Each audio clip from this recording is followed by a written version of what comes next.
আজকে রাত্র অনুমান 8:15টার দিকে আমাদের বিলুনে থানাতে একটা ইনফরমেশন আসে, সিক্রেট ইনফরমেশন, যে 80 ফুট বিলুনি 80 ফুট এরিয়াতে গৌতম সাহা নামে একজন ব্যক্তি, সে হিরোইন ব্যবসা করে এবং হিরোইনগুলা সে ওই এলাকার যুবকদের কাছে বিক্রি করে। ওই ইনফরমেশনের ভিত্তিতে আমাদের থানার অফিসার রেড কন্ডাক্ট করে এবং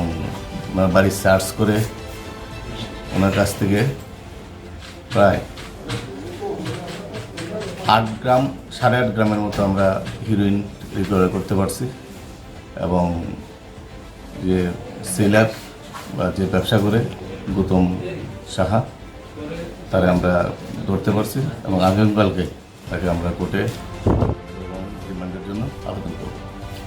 আনুমানিক মূল্য কত হতে পারে? হিরোইনের তো আনুমানিক মূল্য আমাদের এমন কোনো ইয়ে নাই, আমরা আনুমানিক মূল্যটা এখন আমরা